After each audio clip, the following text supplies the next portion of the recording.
क्या कभी ऐसा महसूस हुआ है कि अल्फाज मौजूद हैं लेकिन उनमें वो असर नहीं जिसकी उम्मीद थी?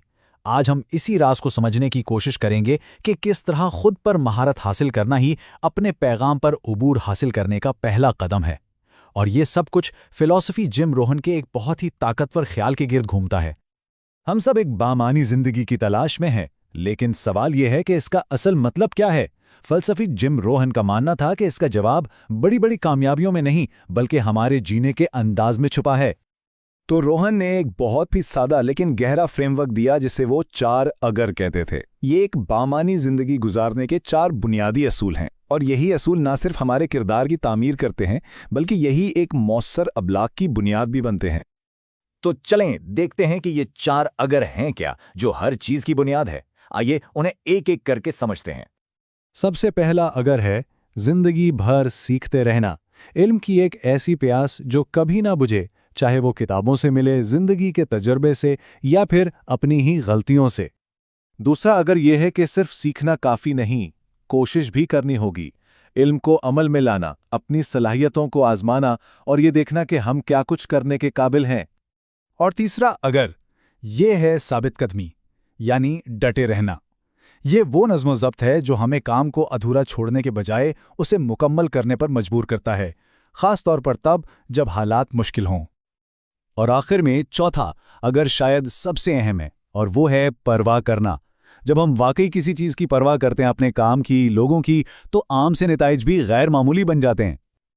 अच्छा, तो इन 4 सुतूनों का, यानी सीखना, कोशिश करना, डटे रहना और परवाह करना, इनका एक बेहतरीन कम्युनिकेटर बनने से क्या ताल्लुक है? ताल्लुक बहुत गहरा है। देखते हैं कैसे। एक अच्छी गुफ्तगू का आगाज उस वक्त नहीं होता जब बोलना शुरू किया जाए, बल्कि उससे बहुत पहले होता है, यानी तैयारी में। बात यह है कि बोलने से पहले कहने के लिए कुछ अच्छा होना भी तो चाहिए। तो तैयारी का मतलब क्या है? इसका मतलब है कि किताबें पढ़ी जाएं, अपने तजुर्बात और एहसासात को समझने के लिए एक जर्नल रखा जाए, जिंदगी से सीखा जाए। तब जब बोलने का मौका मिलेगा तो मुंह से सिर्फ अल्फाज नहीं बल्कि हिकमत निकलेगी। ठीक है, तो जब कहने के लिए कुछ अच्छा मवाद जमा हो जाए तो अगला कदम क्या है? अगला कदम है उसे बेहतरीन तरीके से पेश करने का फन सीखना। रोहन ने इसको 4 बहुत ही आसान नुकात में तकसीम किया है। पहला है खुलूस, क्योंकि सच में बड़ी ताकत होती है। दूसरा है इख्तिसार, क्योंकि लोगों की तवज्जो बहुत कीमती है। तीसरा है अंदाज, जो हर किसी को मुनफरिद बनाता है। और चौथा है शिद्दत, यानी अपने अल्फाज में सच्चे जज्बात शामिल करना। और ये बात बहुत दिलचस्प है। रोहन का मानना था कि लोगों पर असर डालने में 80% किरदार इस बात का है कि जो कुछ कहा जा रहा है उसके बारे में खुद कैसा महसूस हो रहा है। यह तकनीक का खेल नहीं बल्कि जज्बे का खेल है। और ये बात इस फर्क को बहुत खूबसूरती से वाज़े करती है। जब किसी को मुतासिर करने की कोशिश की जाती है तो अक्सर जवाब मिलता है तो क्या, लेकिन जब अपने आप को सही मानों में जाहिर किया जाता है तो लोग जुड़ जाते हैं और कहते हैं मैं भी ऐसा ही महसूस करता हूं।